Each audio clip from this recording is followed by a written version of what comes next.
Benvinguts i benvingudes a aquesta primera conferència del cicle que volem tornar a engegar durant aquest mandat i donar la benvinguda en aquest cas també al senyor Joan Majó, doctor en enginyeria industrial, i després al final faré alguna també pinzellada de la seva trajectòria i la seva experiència. Però estem molt contents que ens pugui acompanyar i ens honora amb la seva presència i amb la seva conferència. Aquesta conferència, com deia, s'emmarca dintre d'aquest cicle que volem engegar perquè fa unes setmanes vam aprovar el segon pacte per reactivar l'economia i crear ocupació de qualitat. Vam ser capaços també d'aprovar i d'impulsar el primer pacte ara fa uns 3 anys, i un cop acabat el mandat vam pensar que iniciat aquest teníem la urgència de tornar una altra vegada a aprovar el pacte, un pacte que va passar de contenir 33 mesures a contenir-ne 73, com és l'actual. Per tant, això vol dir que hem après de la trajectòria, que hem après del passat i que a més teníem moltes més coses a proposar, i és el que hem fet, amb un pacte que és molt potent i que per tant d'una banda ha estat aprovat per unanimitat al consistori, en un consistori que a ningú no se li escapa. Hem passat de tenir 5 grups municipals a tenir-ne 8 i per tant això suposa un esforç important, però també és cert que no només hi ha un esforç, una unanimitat per part de la representació política del consistori, sinó que també hem tingut la sort de comptar amb els seients socials i amb els seients econòmics de la comarca, i per tant aquí també ens acompanyen un dels signants, i crec que això és molt important, ser capaços en un moment de tanta dificultat continuar suscitant aquest tipus de consens polític, de sindicats i de patronal també. Bé, dit això, com deia, dintre d'aquestes mesures tenim una que el que es tracta és, d'una banda, afavorir les condicions perquè les empreses de les nostres ciutats i també les persones emprenedores i que tiren endavant l'activitat econòmica siguin capaces de parlar entre si, de trobar sinergies i de trobar possibles col·laboracions, però en qualsevol cas també conferències com aquesta que ens puguin ajudar a tenir les eines, elements o fins i tot idees que ens ajudin a projectar el negoci, l'empresa, l'activitat, però sobretot a donar-nos també la clau en alguns casos d'aquesta sortida a la crisi econòmica que tant i tant necessitem. Jo molt breument, perquè avui hem vingut a sentir sobretot en aquest cas, com deia, el conferenciant, i aquesta conferència que porta per títol les bases de la competitivitat del futur. Com deia, estic convençuda que ens aportarà a tots plegats aquestes idees per continuar impulsant la nostra economia. I per fer aquestes pinzellades del nostre conferenciant, com sabeu molt bé, ell va tenir responsabilitats polítiques. L'any 79, en les primeres eleccions municipals democràtiques, va ser elegit alcalde de Mataró, la seva ciutat natal. També responsabilitat que va assumir fins l'any 82. Més tard saben molt bé també que va ser ministre d'Indústria i Energia entre el 85 i el 86. La seva experiència professional l'ha centrat en el sector de les tecnologies. A mi em posaven noves, però els telecos no sabem dir noves tecnologies, i per tant de les tecnologies i moltes altres coses, perquè el currículum que té és inacabable, i per tant per nosaltres avui és un luxe comptar amb la seva presència, amb les seves opinions, amb la seva visió, amb la seva trajectòria, experiència, però sobretot amb la conferència que a partir d'ara en Joan Majó ens farà. Moltíssimes gràcies i tens la paraula.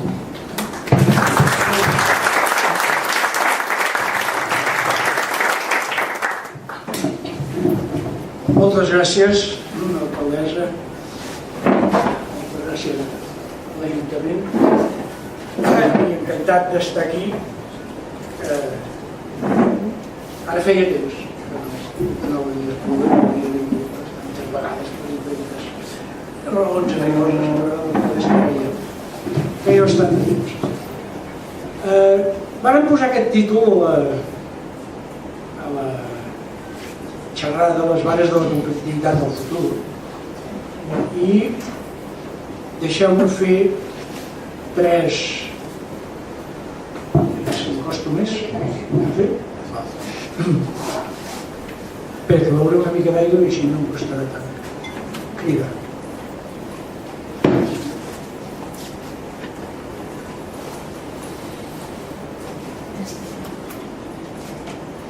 Doncs deia que deixeu-me fer 3 punts d'introducció a la xerrada per dir-vos què faré i què no faré. Sobre això podríem parlar-ne hores i hores. En primer lloc, cal que entenguem molt bé què és el que ens ha passat durant els últims 30 anys. Estic parlant d'economia, de l'economia no. Deixem, encara que està molt lligat la política i l'economia, però estic parlant de l'economia. Crec que hem de saber molt bé què ens ha passat durant els últims anys. Per una raó, perquè precisament per això jo, més que explicar-vos què hem de fer, us vull explicar què ens ha passat. Per dir-ho en termes mèdics, faré més un diagnòstic que no pas una teràpia. En gran part perquè jo crec que el fonamental de tot problema és un bon diagnòstic. Quan algú va al metge perquè et fa mal alguna cosa, el pitjor que pot passar és que et digui no sé què tens. Si m'has de dir no sé què tens, no vinc. Quan et diu tens això, normalment et diuen com que tens això, doncs tal i tal, però moltes d'aquestes coses que has de fer, quasi que les podríem endevinar una vegada ens han dit què fer. Per tant, la teràpia, que és molt important, es deriva absolutament del diagnòstic, però el diagnòstic costa de vegades molt de fer. Per tant, faré més un diagnòstic que no pas una teràpia. La segona cosa és que, com que estem en un moment de forts canvis, també vull parlar més de visions una mica llargues que no curtes, en el sentit de que un canvi no pot ser mai només un canvi tàctic, ha de ser un canvi estratègic. I l'estratègia vol dir un horitzó una mica llunyà. Dic això perquè, malauradament, desgraciadament, aquest és un pecat fabulós i permanent de la política. En la política compta molt més la tàctica que l'estratègia, però en les empreses de vegades també. Sempre hem sentit criticar, jo soc els que ho he criticat, quan l'economia nord-americana, sobretot, però també les altres economies europees, van començar que les empreses havien de donar els resultats quatrimestrals. I hi ha empreses que l'acció es derrumba per un resultat quatrimestral, en el qual el director està més preocupat pel trimestre, pel quatrimestre, que no pas pel cinquenni, pels 3 anys. Ja no diguem en les eleccions. La preocupació és les properes eleccions. Per tant, jo soc els que crec molt més en l'estratègia que no pas en la tàctica, per tant, també les coses que diré aniran una mica en aquest sentit. I la tercera cosa és que el que penso explicar tindrà una bona part d'aplicació a casa nostra, a Catalunya, a l'economia espanyola, però la majoria de les coses que explicaré són molt similars, es podrien aplicar a la gran majoria de les economies europees. Els nostres problemes tenen aspectes específics, però aquestes causes que estic dient i que això han agafat el conjunt de l'economia europea i val la pena que ho tinguem en compte, perquè hi ha coses que són suficientment importants com perquè o ens en sortim tots junts o no ens sortirà un de sol en contra dels altres. I això és també important. Deixeu-me dedicar els primers 5 minuts o potser una mica més, recordant-nos, tots estem en condicions de recordar-ho, uns menys, altres menys, però vaja, tots, què és el que va passar a Europa durant la segona meitat del segle XX? Després d'una primera meitat del segle XX desastrosa, amb dues grans guerres, amb milions de morts i una situació de veritables catàstrofes. La segona meitat del segle XX, a partir dels 50, dels anys 50 o 55, va ser un període que es pot, sense manies, considerar bo, molt bo. Ara encara a vegades els francesos parlen de les 30 glorieuses, els 30 gloriosos. Per ells els 30 gloriosos són 50, 60 i 70. Per què? I és veritat.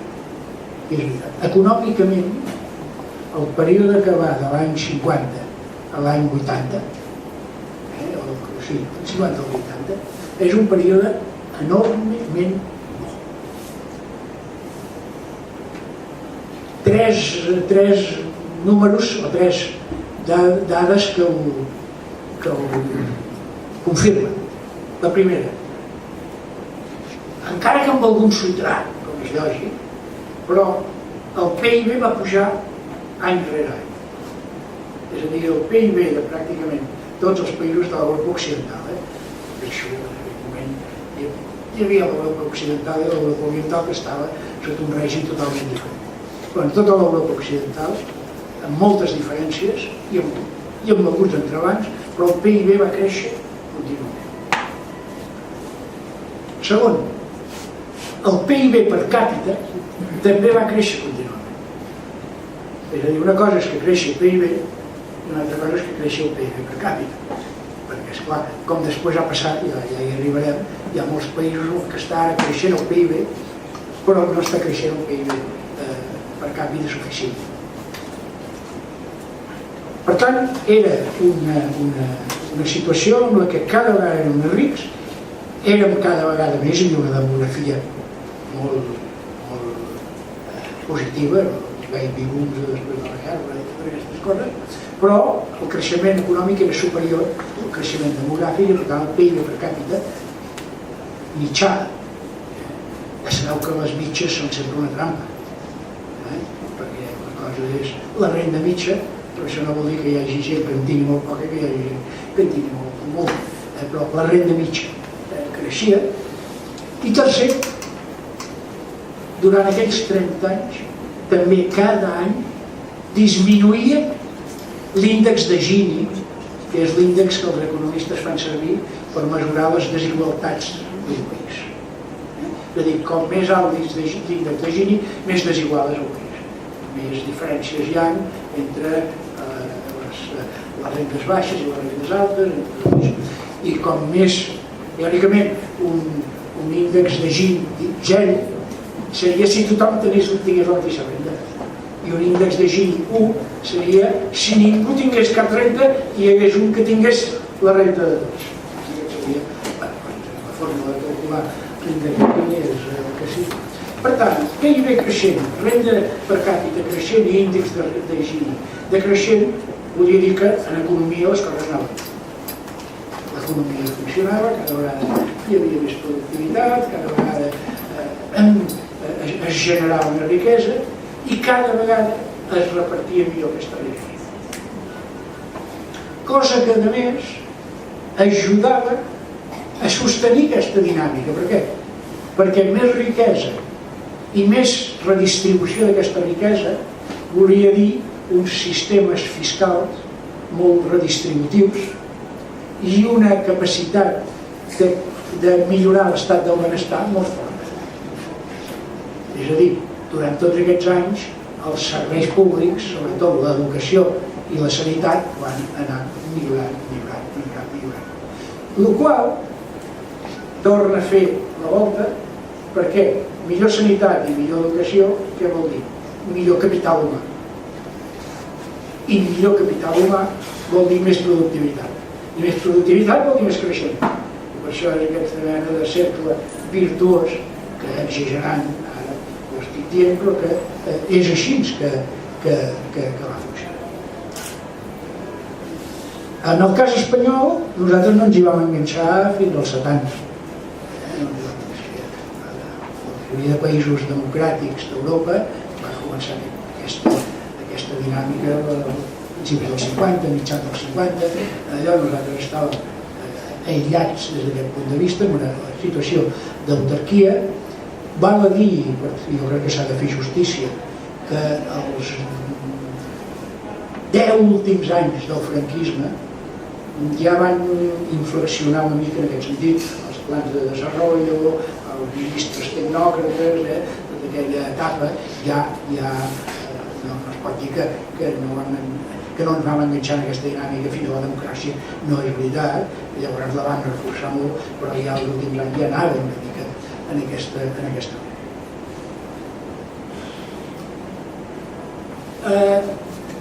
quines són, al meu entendre, suposo que n'hi ha moltes altres, però cada un té la seva manera de veure, quines són les dues coses que més van influir en què això passés. Estic parlant d'economia.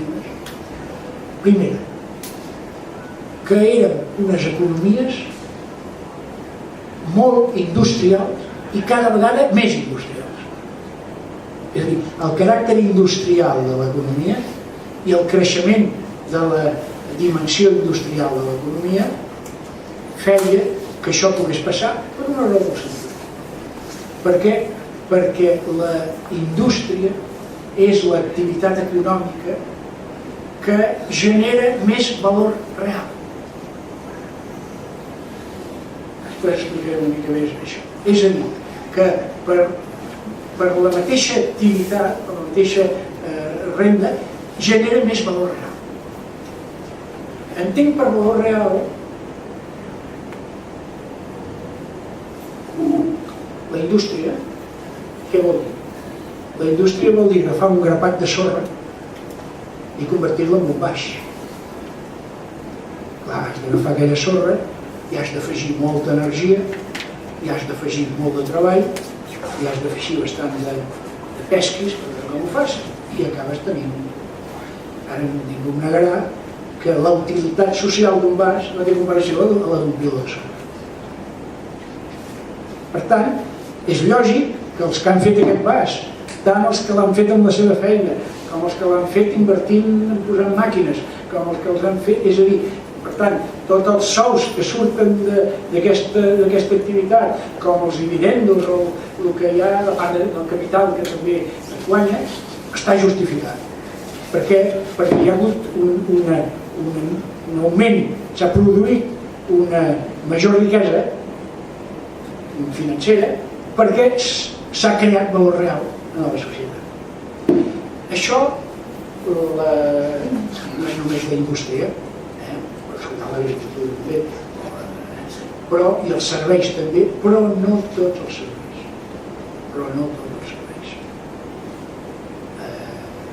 Entre la sorra que hi havia abans i el vas,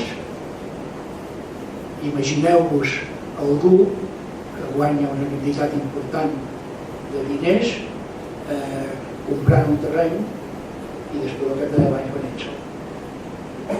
No s'ha creat valor real, i en canvi s'ha creat valor financer. A l'extrem, estic posant l'extrem. Però hi ha moltes activitats que fins i tot sense ser especulatives ni purament especulatives tenen uns coeficients de creació de valor real que són inferiors als de la indústria. I això té moltes altres derivades. La indústria, precisament per això, exigeix moltes vegades molt més contingut de coneixement, contingut de tecnologia, per això demana millor formació, ajuda molt en aquesta formació. Per tant, primera raó per la que això va passar, el caràcter industrial i sobretot el caràcter creixentment industrial de la nostra economia. Segon, un sistema fiscal força redistributiu, que és el que va permetre que aquesta creació de riquesa es anés redistribuint i, per tant, anés augmentant el valor del capital humà del conjunt de la societat. Com que el capital humà, junt amb el capital físic, és el que marca la productivitat, com més es millorava el capital humà, més creixia la productivitat. Com més redistribució hi havia i uns es podien educar millor i uns altres acumulaven una mica de riquesa que podien fer i invertir en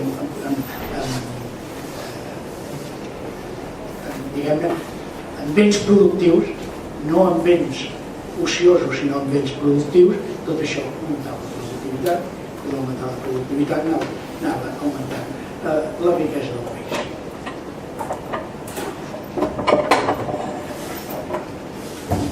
Tot això va entrar en conflicte, per dir-ho així, i va començar a canviar no dels 80,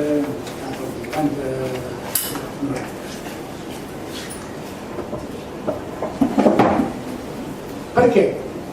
Perquè era una situació que estava basada en unes quantes coses, diguem-ho així, com aquestes que acabo d'explicar, meritòries. Eren millors perquè sabíem fer-ho millor, però també perquè estava basada en unes quantes coses en les que no hi teníem cap mèrit.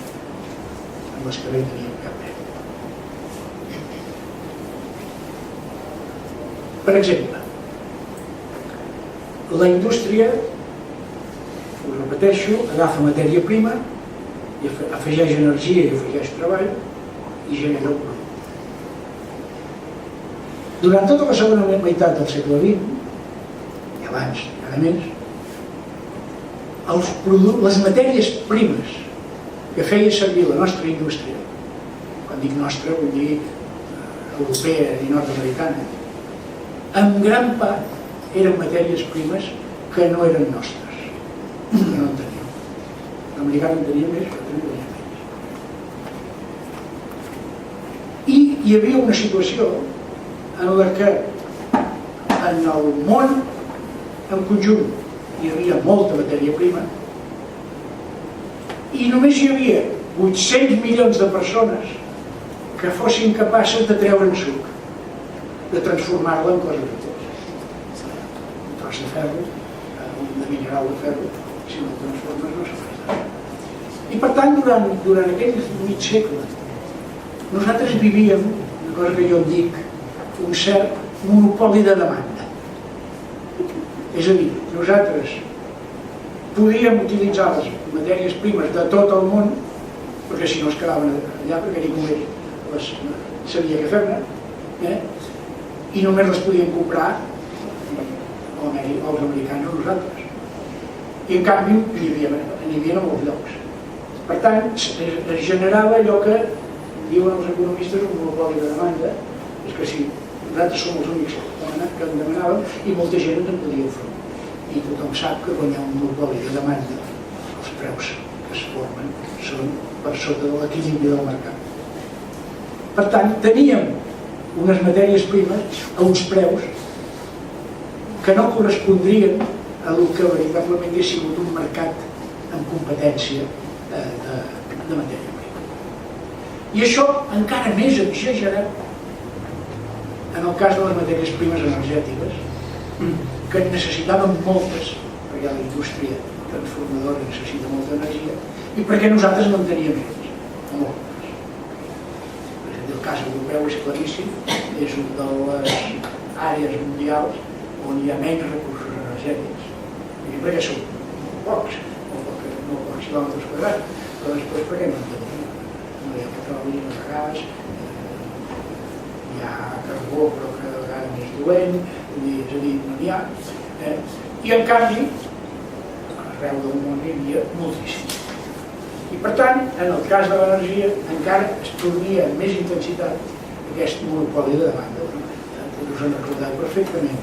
Quan, tots potser no, però pràcticament tots us en recordeu, quan un barril de petroli valia $1. Un barril de petroli valia $1. I no va passar del dòlar fins que uns quants productors de petroli van dir, carai, els compradors són pràcticament un monopoli, creem un monopoli d'oferta, van crear l'OPER i en una setmana va pujar $10. Això ho recordo perfectament. Per tant, aquesta és una demostració molt clara d'això que acabo d'explicar. Teníem el nostre abast tota l'energia del món en forma de petroli tal. En aquell moment no sabíem si s'esgotaria o no s'esgotaria, però el que està clar és que en teníem molta i a més a un preu que era el preu que fixàvem. I en tercer lloc, i aquest sí que és un mèrit nostre, teníem un monopoli de creació de tecnologia. És a dir, tot el coneixement es creava o a les universitats americanes o a les universitats europees o en els laboratoris de recerca de les empreses americanes o de les empreses europees. I per tant, aquests tres elements de competitivitat que ens donaven, que són preus dels inputs més baixos del normal i capacitat d'utilitzar tecnologies que altres no teníem, eren els que aguantaven bona part d'aquesta nostra potència de competitivitat. Tal com us deia, això es va acabar molt a poc, però es va acabar fort durant els anys 80. Per moltes coses, però que jo també les concreto en tres, que són, primer, la globalització, el pas de la societat industrial a la societat de serveis i les reformes fiscals regressives. Tres coses que van venir més o menys juntes. De final del 80 a final del 90 va ser impressionant. Amb aquests tres vectors es va produir un canvi molt fort en l'escenari d'explicatori. La globalització. Jo sempre ho dic ara, i aquests dies del Brexit, la globalització és una de les coses més bones que ha passat en tota la història de la humanitat. És a dir, aquests 800 milions de persones que vivíem a un nivell de vida amb moltes diferències, però a un nivell mig de vida acceptable, s'han convertit en 3 milions. És a dir, durant aquests últims 25 anys hi ha hagut 1.500 milions de persones que han superat el nivell de la pobresa. Per tant, si ho mirem amb uns ulls mitjanament objectius, és una de les millors coses que ha passat en la història de la humanitat. S'ha aconseguit treure de la pobresa el doble de les persones que ja no ho eren abans. 30 o 40. Ara bé, ni els americans, però a Europa no hem estat conscients de que això era bo, demanava que nosaltres ens hi adaptéssim i per tant canviéssim de res. I no ho hem fet. No ho hem fet prou. No ho hem fet prou bé. Però llavors el que ens passa ara, una de les causes que ens passa ara, és que encara seguim tenint processos i models econòmics que corresponen a unes condicions d'entorn de la competitivitat que ja no són les que hi ha. I no hem fet les adaptacions necessàries. Segona cosa que va passar, que durant aquest mateix període, no per voluntat, o sí, deixem-ho així, junt amb la globalització va passar una altra cosa. I és que vam anar fent una transició de la societat industrial a la societat de serveis. I vam dir, tenim raó, tenim una societat excessivament industrial, té inconvenients, té avantatges i també té inconvenients. Ara ens hem de transformar a poc a poc en una societat més amb més serveis i amb menys indústria bruta, menys brutíssima. I ens emmirallàvem amb una cosa que va ser fantàstica, que va ser el segle XVIII, la industrialització, que va ser passar de la societat agrícola a la societat industrial. Però la industrialització va significar per cada un dels pobles europeus, va significar el pas d'una quantitat molt important de persones de treballar a l'agricultura a treballar a la indústria. Per tant, va ser una transició molt forta de l'ocupació agrícola cap a l'ocupació industrial. Però la producció agrícola no va baixar. I no hi va haver una reducció de la producció agrícola. Va haver, al contrari, la indústria va ajudar a uns augments importants de productivitat de les eines a l'agricultura, que va fer que amb molta menys ocupació agrícola es pogués continuar produint el mateix. En canvi, quan mires les estadístiques de la transició industrial als serveis, no només hi ha hagut una gran disminució de l'ocupació industrial, sinó que hi ha hagut una disminució de la producció industrial. I aquesta és la segona cosa que ens ha passat i que no hem sabut analitzar adequadament i prendre. I la tercera cosa, ja l'he dit, però ho repeteixo, a partir de finals dels 70 va venir la revolució neoliberal, amb la reducció d'impostos, tota una sèrie de reformes fiscals, totes elles en línia de disminuir la quantitat de recursos que l'Estat recull en forma d'impostos i, en segon lloc, disminuir el grau de redistribució que representen, això ja depèn del tipus d'impost i del tipus d'allò. És a dir, vam fer un sistema fiscal menys potent i menys redistributiu. Amb la qual, al ser menys potent el sistema fiscal, l'Estat no va poder seguir augmentant els serveis públics i a partir d'un cert moment va haver de retallar, va haver de disminuir els serveis públics. No estic parlant d'aquí, estic parlant del conjunt d'Europa. I en segon lloc va tornar a haver-hi un procés no de millora de la igualtat, sinó d'augment de les desigualtats. I això és molt important que en siguem conscients, perquè l'índex de Gini, que marca les desigualtats, no va començar a tornar a créixer per culpa de la crisi. No. La crisi va venir el 2008 i a partir de l'any 1990, per exemple, a Espanya, l'índex de Gini va tornar a créixer. És a dir, cada cop érem més rics i cada cop érem més desiguals. Per dir-ho amb les mateixes paraules que ho he dit abans.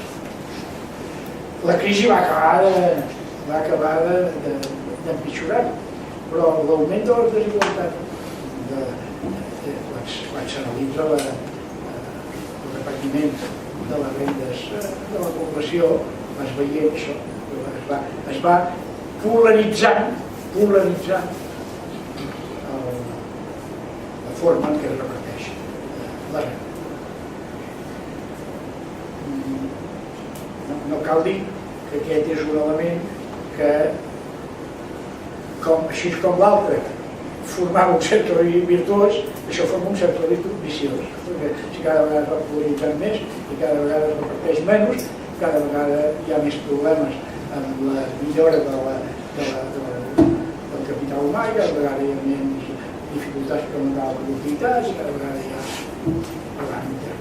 excepcional, evidentment, durant aquests anys les empreses que han augmentat extraordinàriament la seva productivitat. Però quan mires en macroeconomia, amb les xifres econòmiques, és això.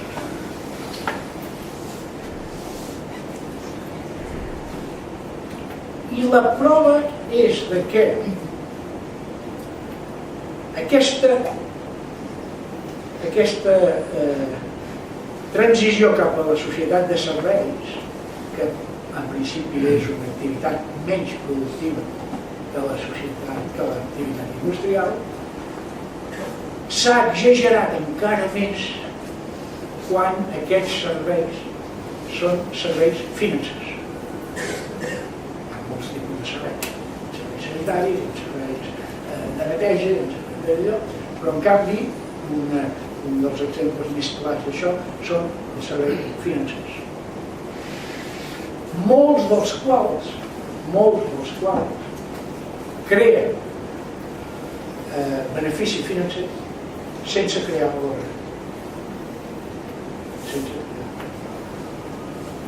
I això és el que va agreujar molt més la crisi.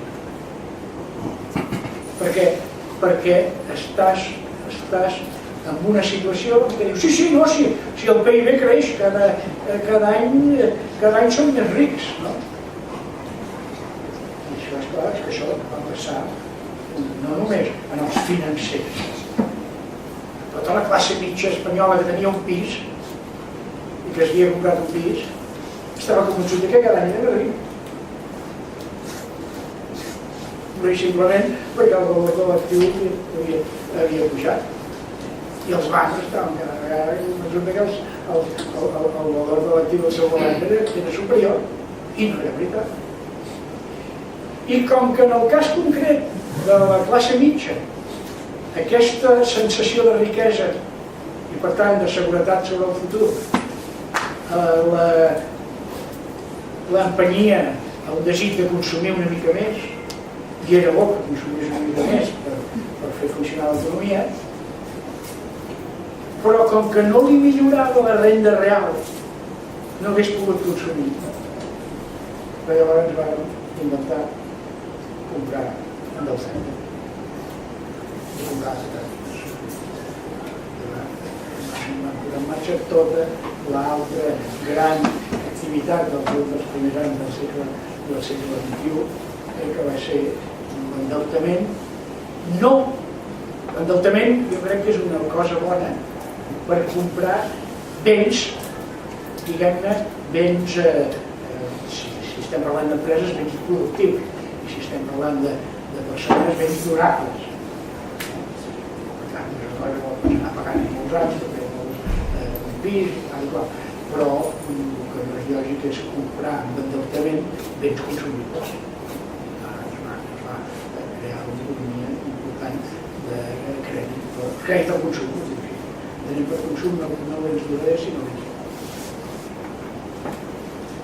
Per tant, aquestes quatre coses que acabo de dir són les que d'alguna manera hem de repensar o revisar o canviar de cara a no evitar les seves conseqüències, perquè ja les hem tingut les seves conseqüències. I hem tingut, això de vegades ho dic i la gent, com que no té pedres, no m'estiga, però pensa, sort que va arribar la crisi financera. O sigui, ojalà hagués arribat 10 anys abans. Ojalà haguessin enfonsat uns quants bancs 10 anys abans. Perquè en el fons la crisi financera no era la causa dels nostres problemes. La crisi financera és la febre que ens va dir, cony, que tens un micròfon. I llavors vam començar a dir, doncs d'alguna manera s'ha d'atacar això. El que passa és que vam atacar molt més el símptoma que la causa. I vam arreglar els bancs. Quan es va arreglar, el que havíem d'arreglar era l'economia real. Per tant, hem estat durant, ara no parlaré perquè seria una conferència, tot el tema que hi va llavors, quan enmig de tot això s'hi va barrejar el tema de l'euro. Va agafar, aquesta situació ens va agafar amb l'euro immadur i no acabat d'instal·lar, no? No recordo el primer, perquè jo estava a Brussel·les quan vam fer el 17 de maig i quan vam dissenyar l'euro i totes aquestes coses.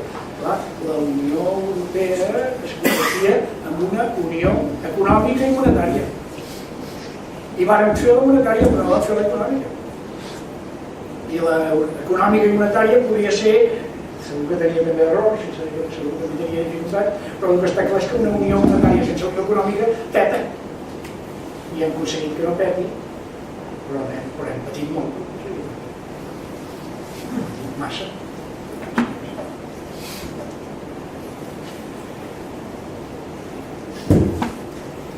A partir d'aquí,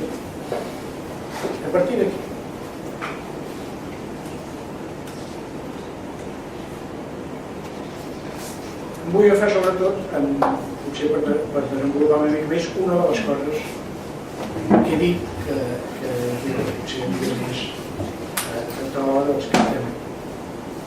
La reindustrialització. Fixeu-vos això.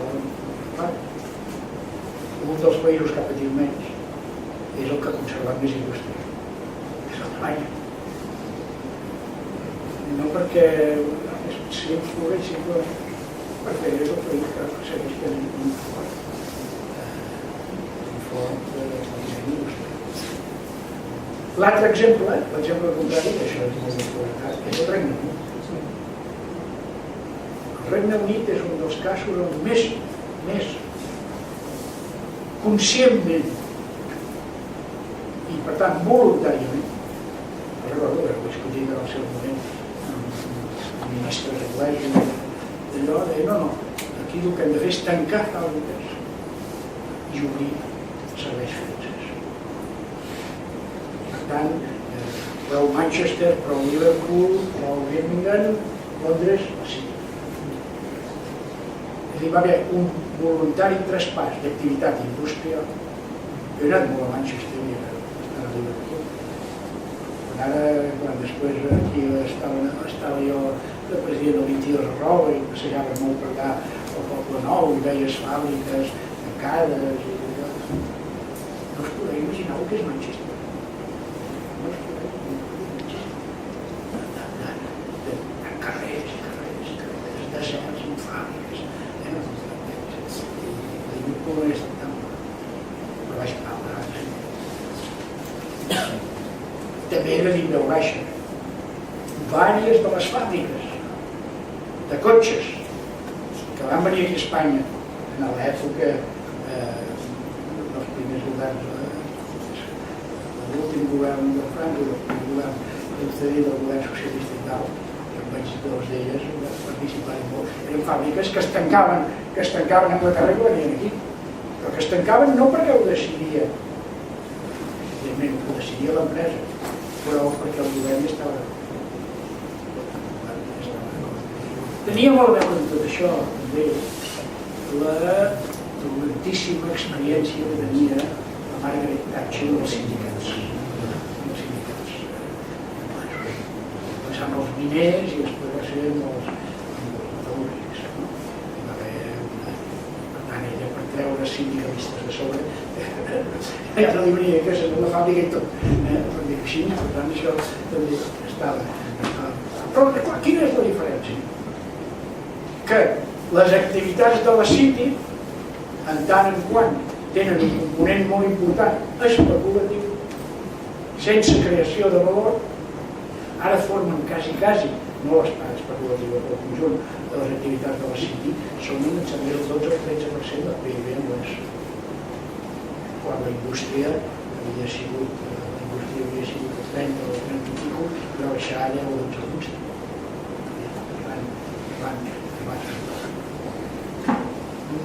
Nosaltres no estem ni molt menys en aquesta. D'això, nosaltres vam tenir una mostra petita d'això, menys important des del punt de vista financer, però suficientment, però que va ser la bombolla immobiliària.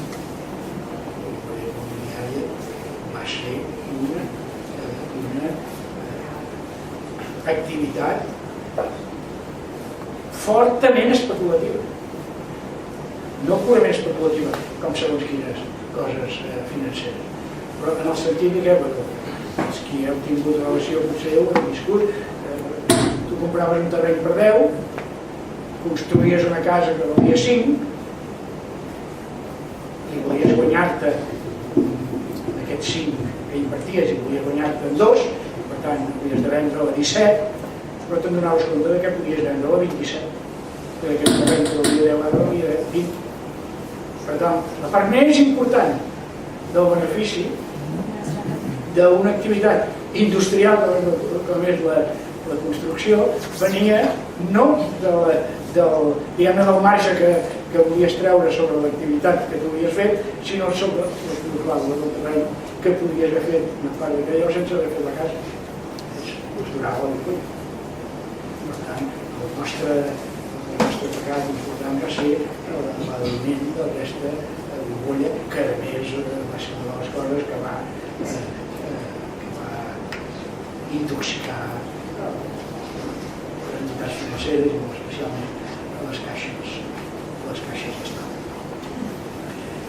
Hem de tenir clar que hem d'anar a una economia que hi hagi una certa reindustrialització, però cal dir immediatament que quan jo dic indústria no estic dient fabricació. No és el mateix una indústria que una fàbrica.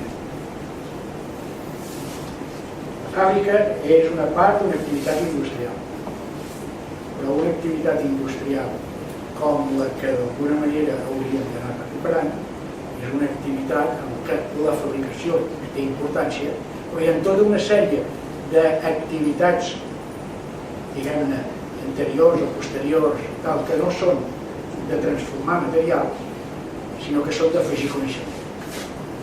I que és el que al final valora molt més el producte final. Per tant, és una indústria molt més basada en tecnologia, coneixements, elements immaterials, que fa que precisament el valor afegit i que moltes vegades el valor afegit d'aquesta part de la cadena de valor sigui tant o més que el valor afegit de la comunicació. Cada sector diferent, cada sector.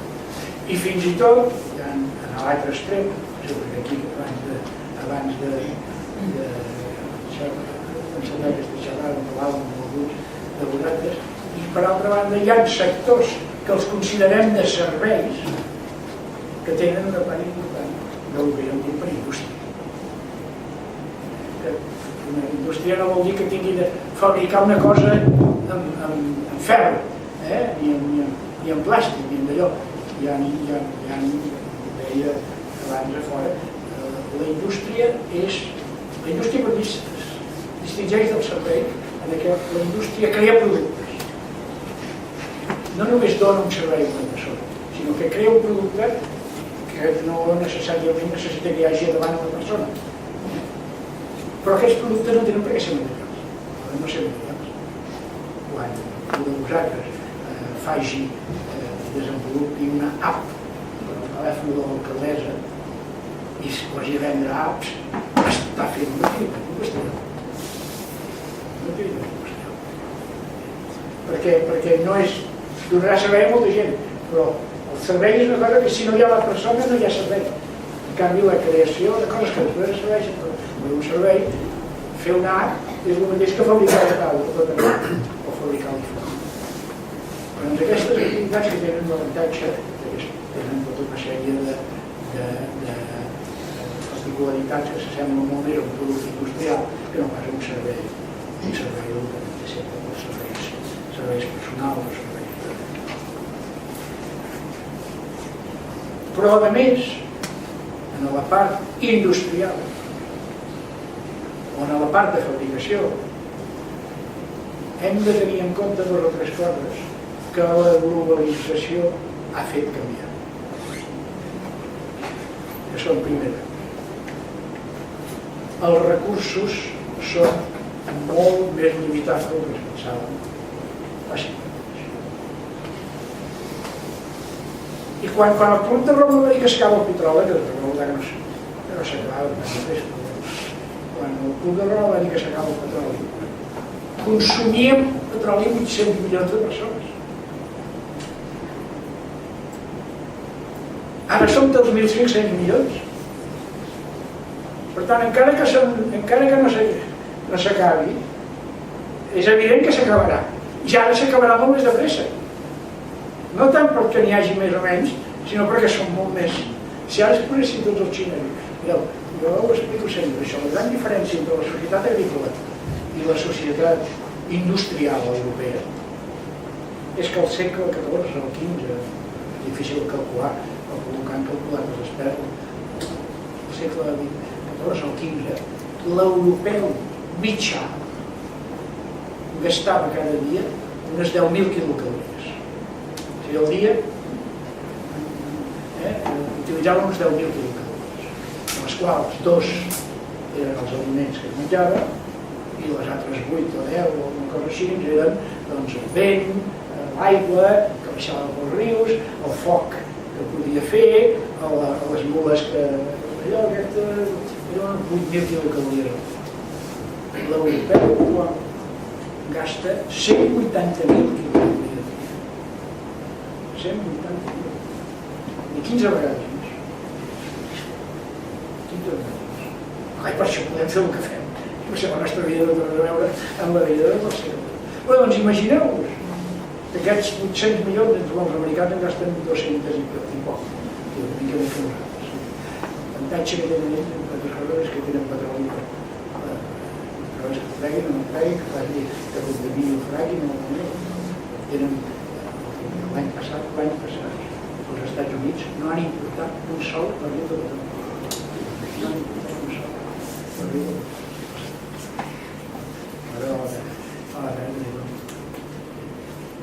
Doncs això que us deia, imagineu-vos que si amb aquests 180.000 quilocalories dia, 800 milions de persones, ara es posen 2.000 milions o 2.500 milions a consumir més o menys un nivell no tan gros, però tal, doncs sí que s'acaba, i a més d'acabar-se ens queda una capa de CO2 que no veiem el sol, no sé si ho veiem, que no s'ha fet.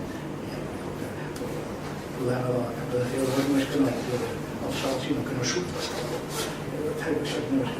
Suposo que això és una altra cosa que suposo de cara, però és que a mi no puc deixar de tenir la tentació d'explicar-ho. Hi ha qui discuteix això de l'escalfament del planeta.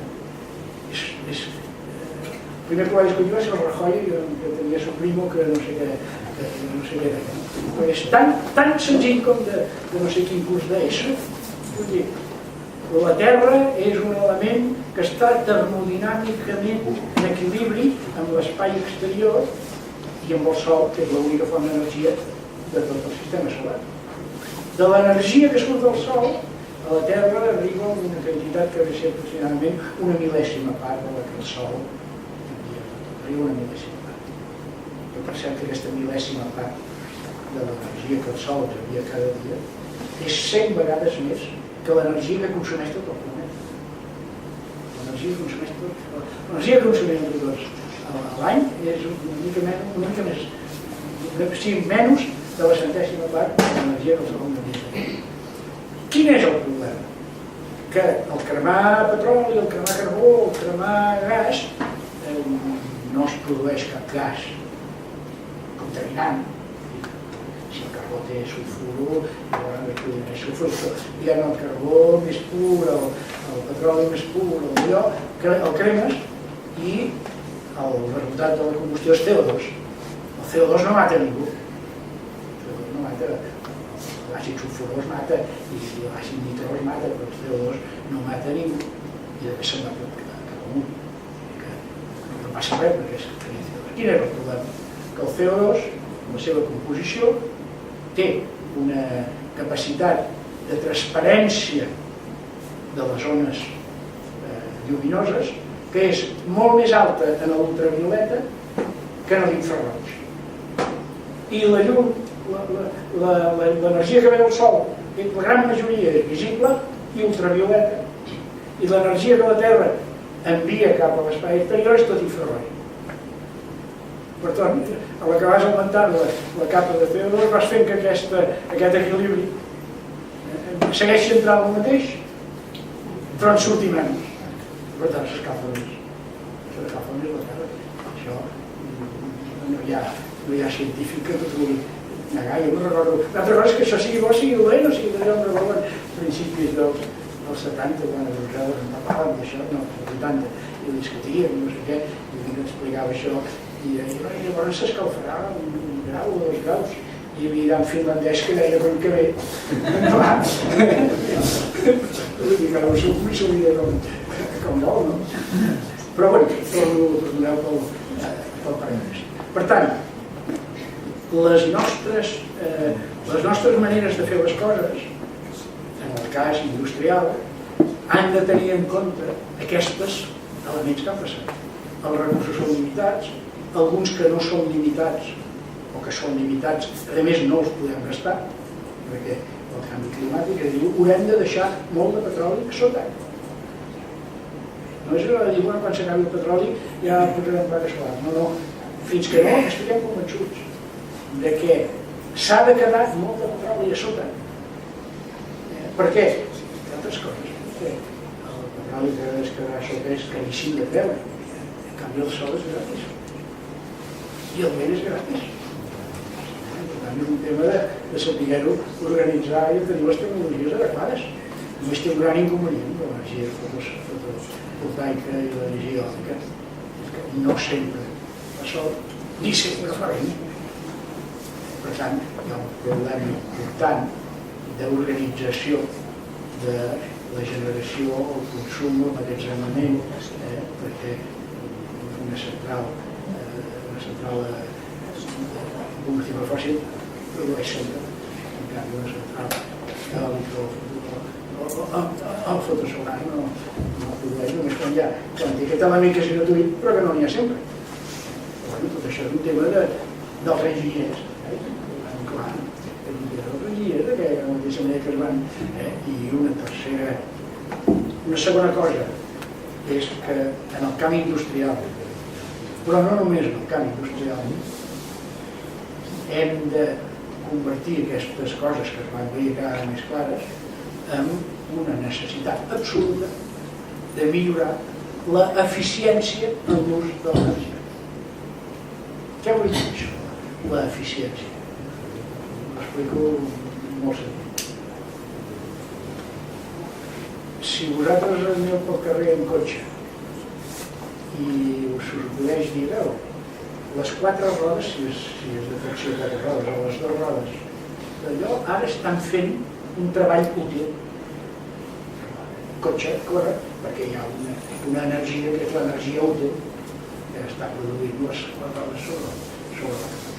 Si calculeu el número de calories o de joules o del que vulgueu que s'està fent en aquest moment i mireu la gasolina que esteu gastant, us trobareu que el petroli que va servir per produir aquesta gasolina que fa moure les rodes, quan el petroli estava en el pou, l'energia que ha arribat aquí no arriba al 15% de la que tenia el petroli quan estava. És a dir, en el procés d'extracció, refinatge, distribució, el motor d'explosió que té una assessor d'enginyers que els van dir que dissenyessin un motor d'explosió, ho van fer molt bé, però no els van dir mai que havia de ser eficient, que hi havia tot el petroli que volgués i valia $1 al barril, no? Per tant, l'eficiència llavors no tenia cap problema, és a dir, es perd el 95 o 85% de l'energia, es perd. I imagineu-vos, llavors, que agafes aquest cotxe, que l'agafo jo, el meu cotxe és una mica millor perquè té un híbrid, ja per això, no? Però un cotxe normal, agafo jo aquest cotxe i amb aquest cotxe pujo a Montjuïc. I jo arribo a Montjuïc tot content. Per pujar a Montjuïc jo, que peso escassament 70 quilos, he pujat 1,5 tonelada a Montjuïc. amb la qual l'energia útil real no és que sigui un 15%, és que és menys d'un 1%. Doncs això és una utilitat de 15%. Alguns dels quals es poden aplicar al consum i altres es poden aplicar als processos industrials. Tercera i penúltima, això no passa només, que és allà on passa de forma més evident en els productes energètics, en el que la ineficiència és més gran, però tenen un avantatge els productes energètics, que és el que estic dient, que en tenim un recàrrec. En comptes de fer servir el petroli, doncs servir el sol i s'ha quedat. En canvi, en la majoria de les altres matèries primes no sempre hi ha recàrrecs. No sempre hi ha recàrrecs. I per tant hem d'adoptar un altre tipus d'estratègies que ens permetin ser més eficients en la utilització de les matèries primes. Que passen moltes coses, algunes que heu sentit a dir sovint, últimament, com és la fabricació additiva o la fabricació circular. Què vol dir? La fabricació additiva va molt relacionada amb el que en diu la gent ho entén més com les impressores 3D. La fabricació de les impressores de 3 dimensions. La peça es fa no, agafant un tros de ferro i anant-li traient coses i al final queda la peça i llences per l'altre, sinó que es fa agafant polvo de ferro i anar-ho posant en un sol regens. És a dir, només utilitza la quantitat de ferro, de pols de ferro, que necessites per fer la peça. Quan la forma clàssica de fer una peça era el torn, el que anaves traient part de les altres muntatges. La fabricació additiva basada en les impressores de 3D ja està fent servir. I la fabricació circular que diuen, en el fons no és res més que dir que tot producte que conté una part important de matèria prima extreta de minerals, tot producte d'aquest ha de servir per fabricar una altra peça. És a dir, quan diuen circular volen dir això. Ara ja fem molt que aboquem els residus i no els tirem al mar, sinó que els aboquem i alguns els fem servir. Allò que s'hagi tret de la terra ens ha de servir per sempre. I si no ens ha de servir per sempre de la mateixa forma, ha de servir canviant de forma. És a dir, d'alguna manera s'ha de fer tota una sèrie de sistemes de fabricació basats en això.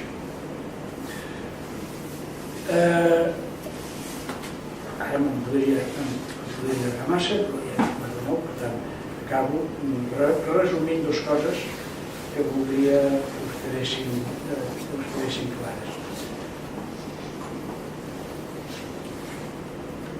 No sortirem de veritat de la crisi,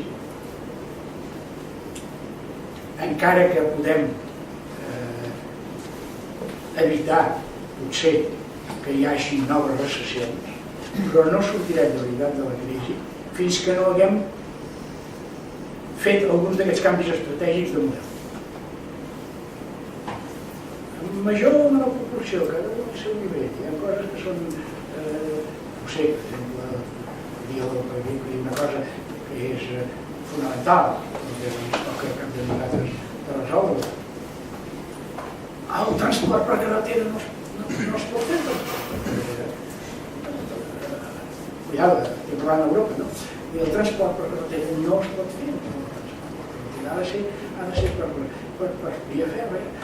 El rendiment tant energètic com econòmic hem de canviar, però és que si no estem malestant, però aquesta activitat ara una cosa, però hi ha moltes d'aquestes coses bàsiques, o això que dèiem, ara exageré, però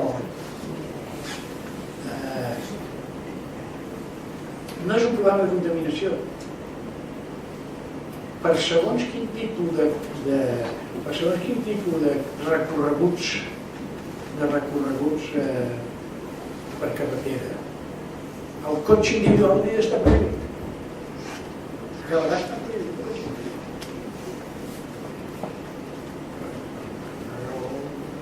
Per tant, hi ha unes quantes d'aquestes coses que farien que poguéssim mantenir uns nivells de vida perfectament iguals o superiors en els que hem tingut, però eliminant moltes d'aquestes coses. Per tant, quan jo parlo de l'estalvi, torno a el que he dit abans, aquestes 180.000 quilocalories que gastem al dia a Europa, amb 50 podríem viure millor que ara. Podríem viure exactament igual que ara. No es tracta de dir, no, és que hem de passar fred, hem de... No.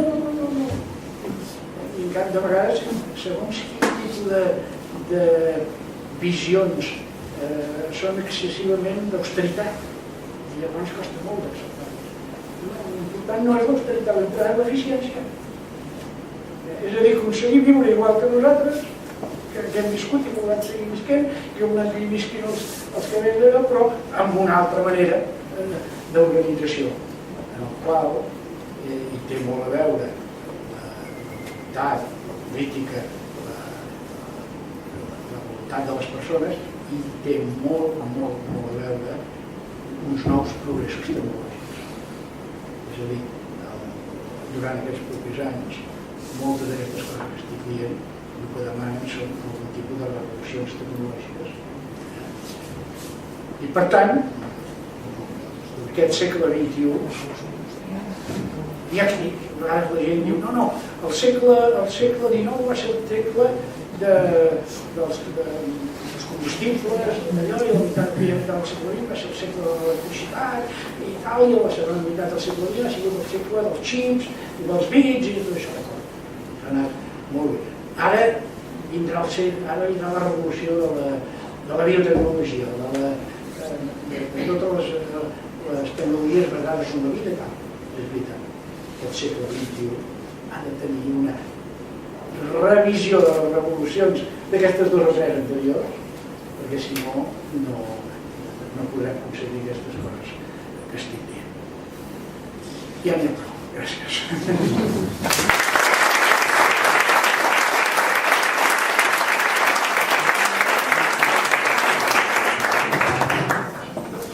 Molt bé. Una conferència magnífica, jo la resumiria amb una de les últimes frases. L'important no és l'austeritat, l'important és l'eficiència. Crec que aquesta frase pot resumir moltes de les coses que s'han dit. Que vol dir no l'austeritat, però tampoc el malbaratament. Està clar. Ara sí que tenim l'oportunitat de fer, no allargant-lo molt, jo crec que també una mica per respectar els temps que teníem previstos, però si tenim oportunitat de poder formular alguna pregunta o de poder fer alguna petita intervenció que tingui a veure amb la conferència, i per tant demanaria a aquelles persones que vulguin participar.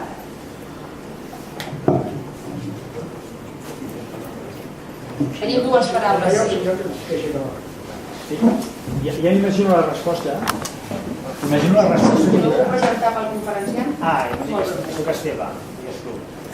Jo imagino la resposta, però volia saber vostè, què opina vostè de les noves reglamentacions que d'alguna manera el que fan és tallar les ales a les energies renovables, les noves reglamentacions que últimament s'han donat a Espanya i les conseqüències tant econòmiques com mediambientals que tindran en el futur.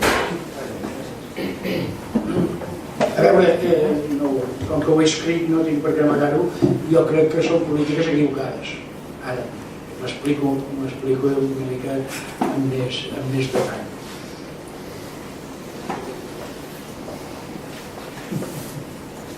El pas d'un model energètic a un altre model energètic no és només, que sí, però no només el pas de fòssils a renovables. hi ha més coses.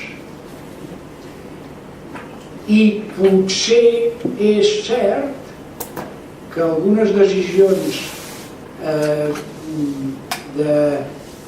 d'estímul de les renovables es van fer amb massa mà llarga, per dir-ho així.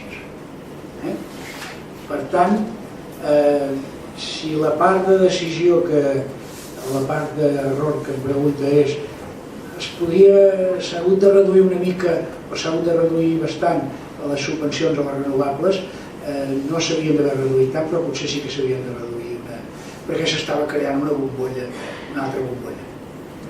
No era la immobiliària, sinó que era la de les renovables, perquè hi havia unes... Quin és l'error?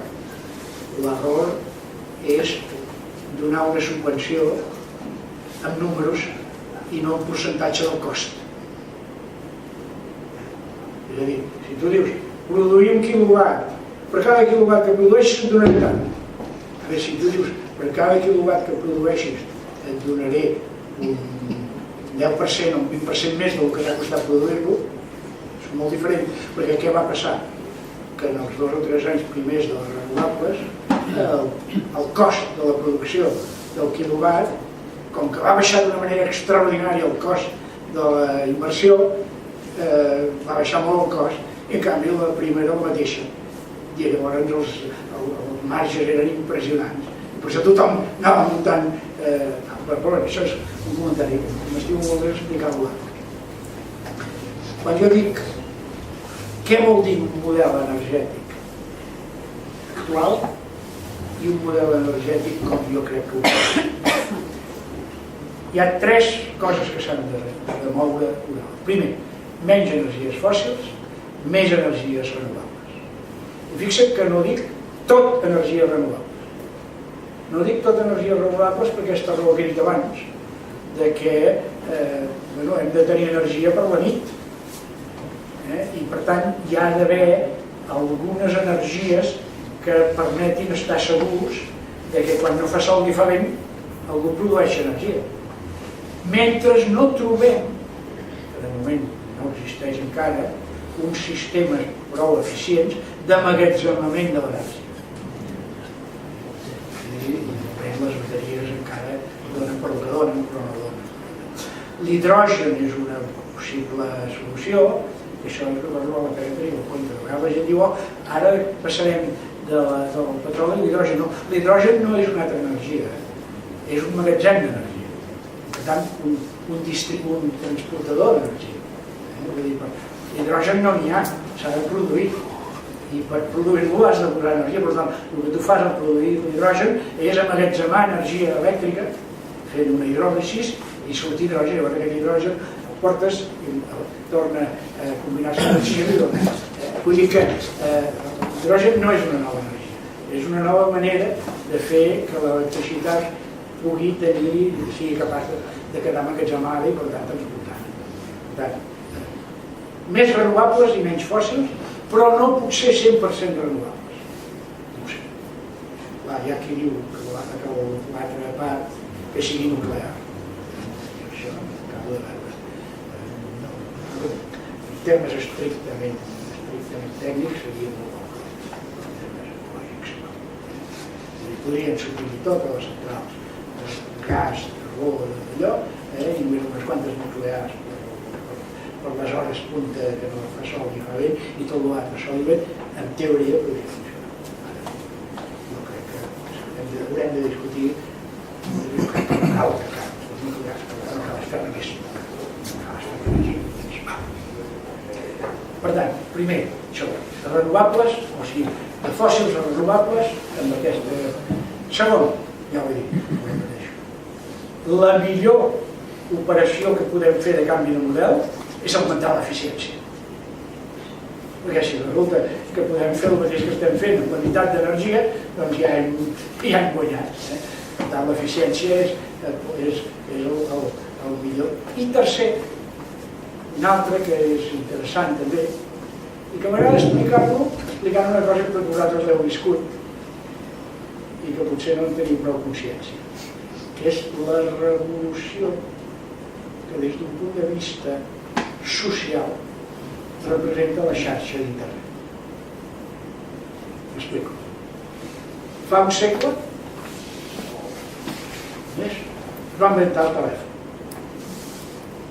I el telèfon és un invent que consisteix en que tothom que té telèfon, tothom es connecta a una xarxa de cables i tothom pot parlar amb tothom mentre que la telefonista li posi. És a dir, és una xarxa de cables múltiples bidireccional. Per tant, tota persona que està connectada a la xarxa pot parlar i pot escoltar, pot rebre i pot emetre.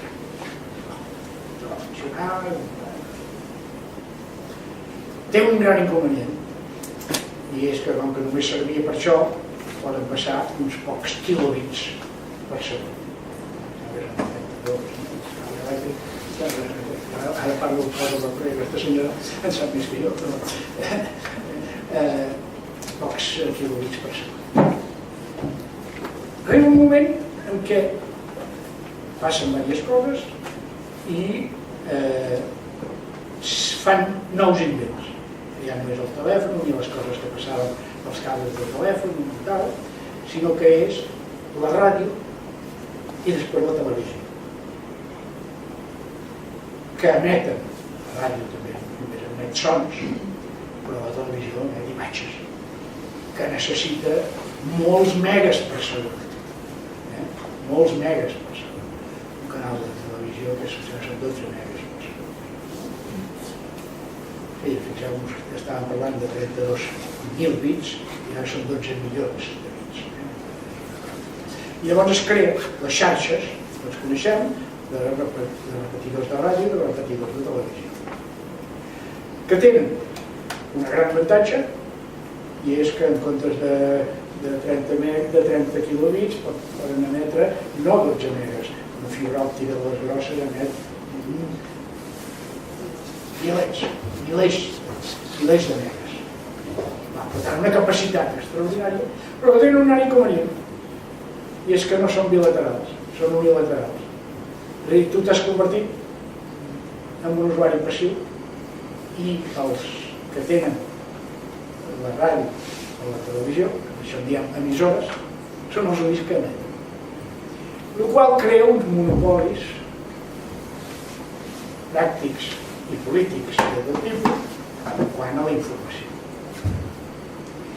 Els desenvolupaments posteriors, tant de les xarxes com de les fibres òptiques, com dels satèl·lits, com de allò, van crear el que ara diem la xarxa d'internet. Una xarxa d'internet en la que tot pot passar-hi, sempre que tinguis uns megas a casa, on ja els megas han d'arribar fins al final, si no, per exemple, i tens uns megas, per allà pots fer el que vulguis, pots veure pel·lícules, pots enviar fotos, pots escoltar música, pots fer tot el que vulguis. I, el que és més important, tu pots rebre informació i tu pots generar informació. Per tant, d'alguna manera s'han acabat el monopoli de la informació. I això és el que, amb totes les seves avantatges i tots els seus inconvenients, està passant aquests últims anys. És a dir, ja una cosa és el que diu la Vanguardia, una altra cosa és el que diuen les xarxes. El que diuen les xarxes. Per què? Perquè les xarxes tothom... La Vanguardia hi ha uns quants que escriuen, i els altres llegim. Els altres llegim, escriuen un altre diari. Però bé, llavors, és a dir, aquesta situació del pas a la xarxa en el camp de l'energia passarà una cosa semblant. Per què? Perquè un dels problemes de l'energia basada en els fòssils no és de tipus que hem estat dient fins ara, sinó que és de tipus econòmic. I és primer, per cremar petroli, per cremar gas, per cremar carbó i per cremar urani, necessites grans centres productors, les centrals, on s'ha d'acumular una quantitat enorme d'inversió, perquè si no, no són eficients en la pròpia naturalesa de la feina que fem. Aquesta naturalesa, aquesta exigència d'una gran concentració d'inversió fa que hi hagi molt poques generadores, centrals generadores d'energia, el qual hi ha un origen seu de les emissions de l'energia. Segon, com que n'hi ha poques, vol dir que estan en uns quants llocs, però els consumidors estan a tot. Per tant, hi ha una xarxa de distribució impressionant que arribi a l'últim consumidor, però torna a ser una xarxa unidireccional, des de les centrals al punt de l'ús. Tant les centrals com sobretot la xarxa són la base d'un poble.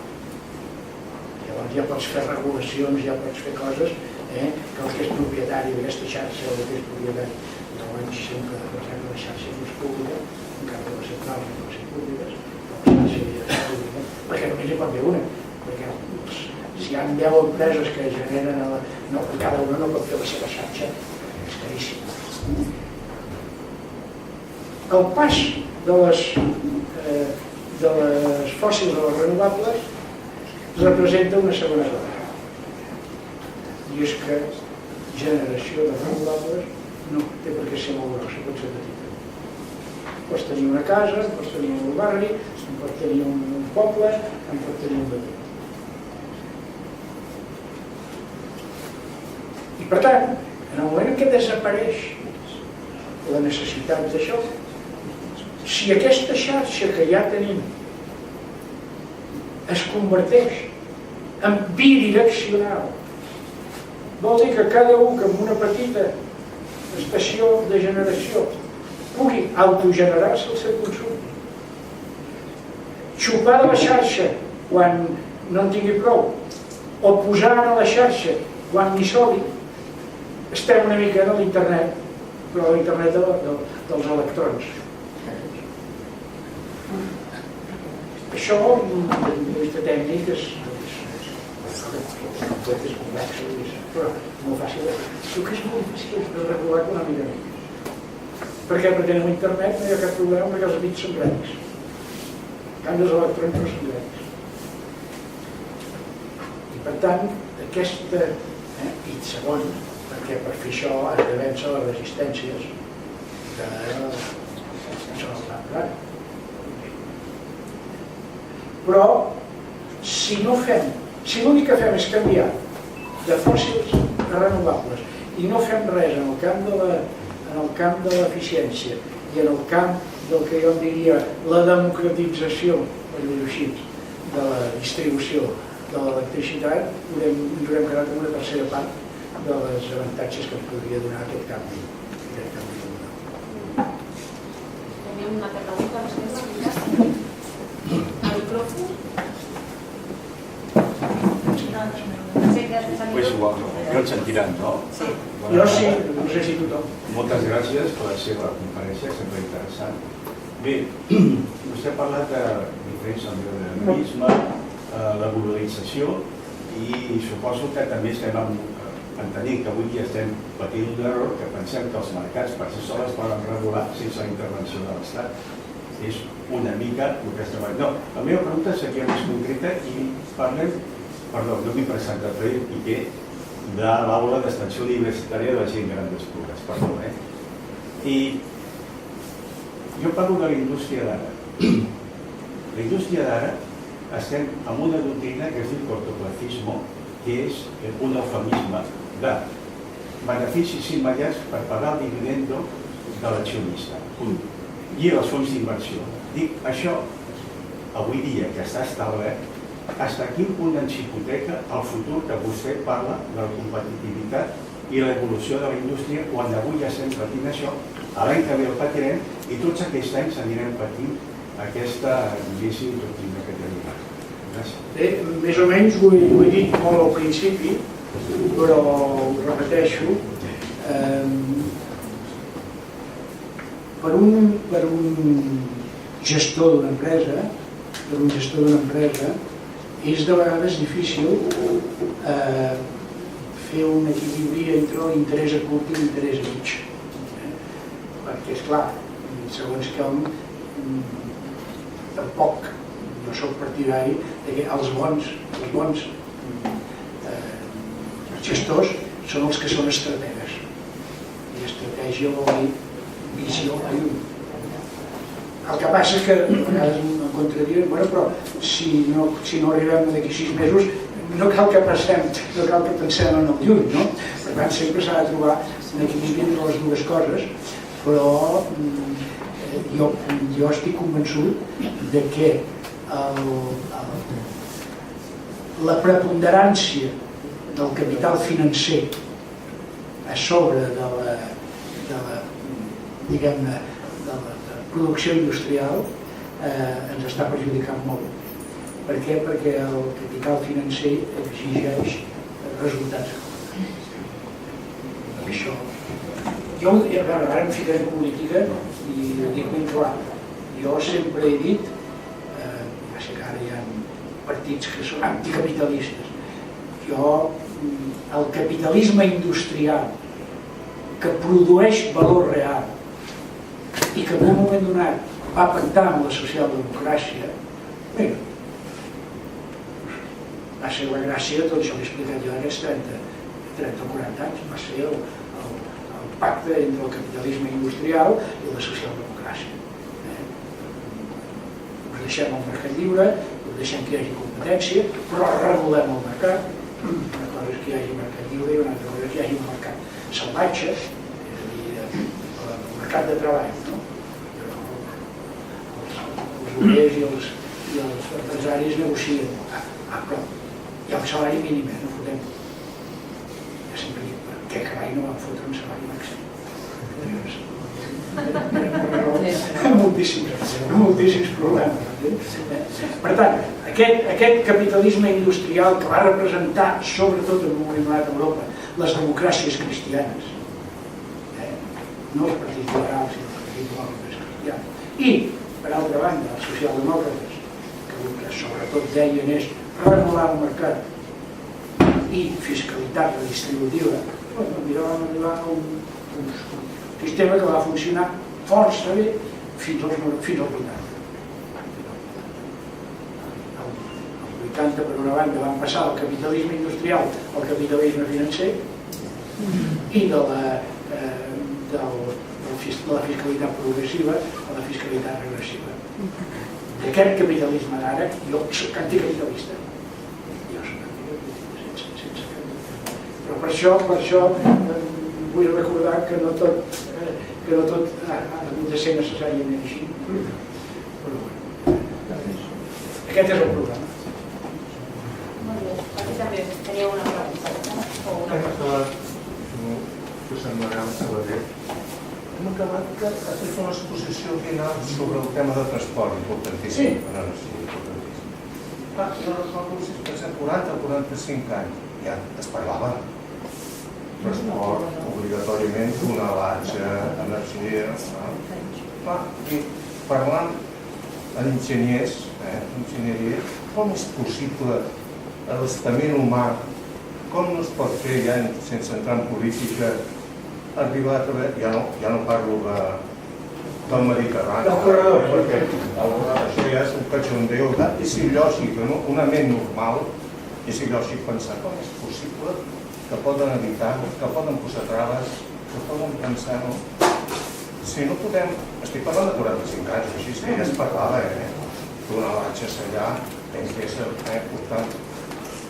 Com és possible que arribem aquí i encara no ens ho entenem? On anirem, A veure, jo crec... Estem parlant, i vull dir, la mentalitat d'enginyer, ho té clar, i com no pot exposar davant política, que no, de vostè, evidentment ha sigut també ministre i tal, com és possible que hi ha aquestes forces que no puguis trencar algú, lògic, algú que en una ment no fa falta fer carrera d'enginyers a tots, no siguin enginyers ni advocats, quina societat estem, no? La veritat, ja Ja paro, ja. Ja no vull pensar més, no?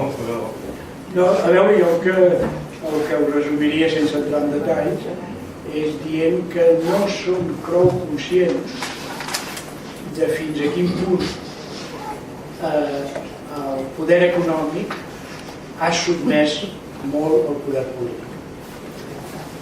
És a dir, les últimes dècades el poder econòmic ha fet fer al poder polític el que li convenia. Recordeu-vos d'allò que va dir Monreal com president era, no? El que és bo per la General Motors és bo per als Estats Units.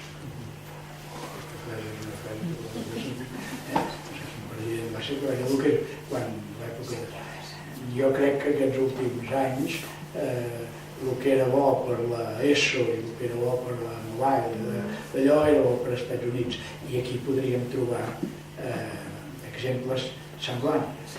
Per què dic això? Perquè, i ara sí que entro directament en política,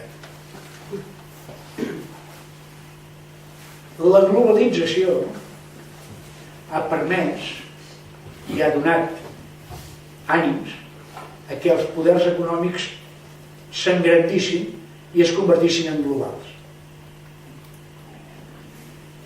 Mentre els poders econòmics es convertien en globals, els poders polítics es volien mantenir a casa seva.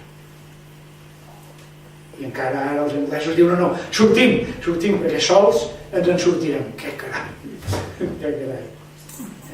És a dir, hi ha un desequilibri extraordinari entre la globalització econòmica i la no globalització política. I llavors, en l'època en què les fronteres estaven tancades i cada estat controlava el seu mercat, els poders econòmics d'aquest mercat i els poders polítics s'equilibraven més o menys. Però ara, en el moment en què la globalització, penseu que la globalització, parlem de la globalització com si tot s'hagués globalitzat. I no és veritat que tot s'hagi globalitzat. Per què? Perquè la globalització què vol dir? Fer caure barreres. La globalització és fer caure barreres.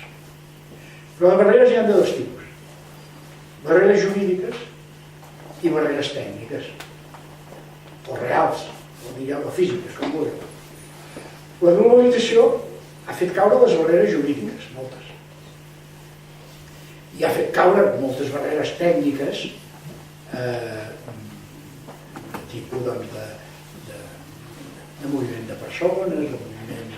Per què? Perquè ara és molt més barat anar a Copenhague del que ho era, o costa molt menys anar a Copenhague del que ho era fa 30 anys. Per tant, no només tenim Schengen, que ens deixen anar a Copenhague sense allò, sinó que si podem anar a low cost, després no surts alhora, però és igual. Però el que de veritat està globalitzat és allò que ha caigut tota barrera jurídica i tota barrera real. I això què és? El moviment dels bits. Els bits. L'únic que es pot moure sense cap problema són els bits. Tot allò que es pot posar en forma de bits. Per tant, què està globalitzat? La informació i el capital. Ja està. I aquesta globalització del capital amb la no globalització de la política crea aquestes situacions estranyes. I bueno, però aquí qui mana? Ja t'ho asseguro jo, qui mana. Per què? Perquè diu, no, doncs ara farem això. Bueno, no demà no, ara és qüestió de fer un clic. I per tant, això se'n va.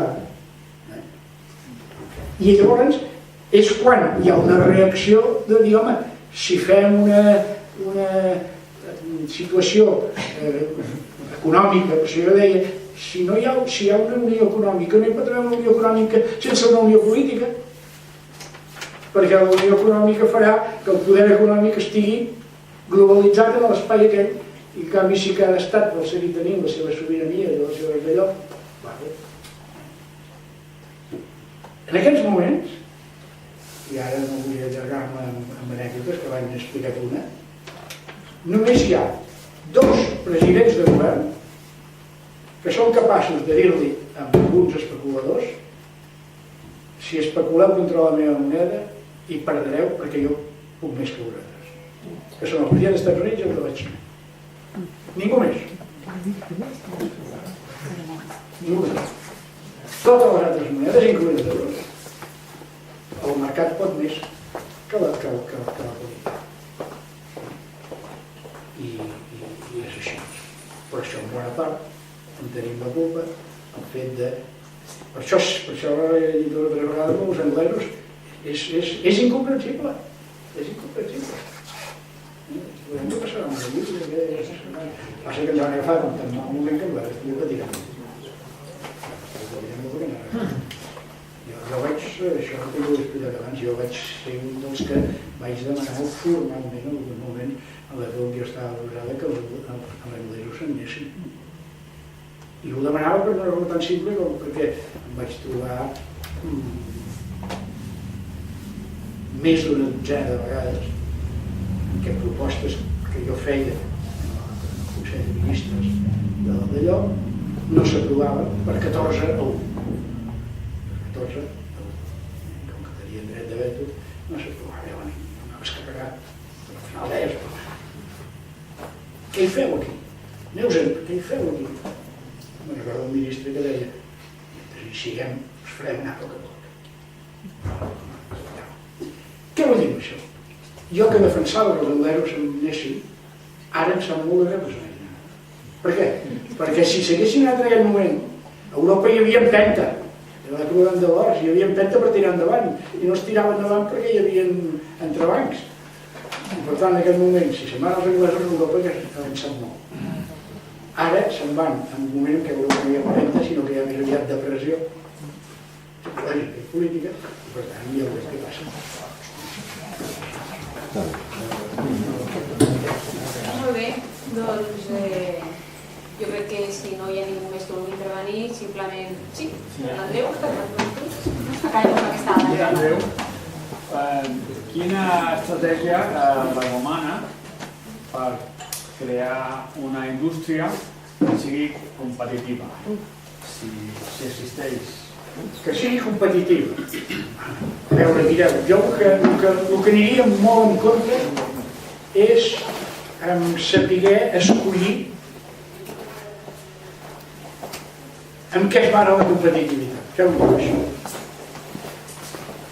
Si tu crees una indústria i vas en la competitivitat en fabricar uns productes que puguis vendre més baratos,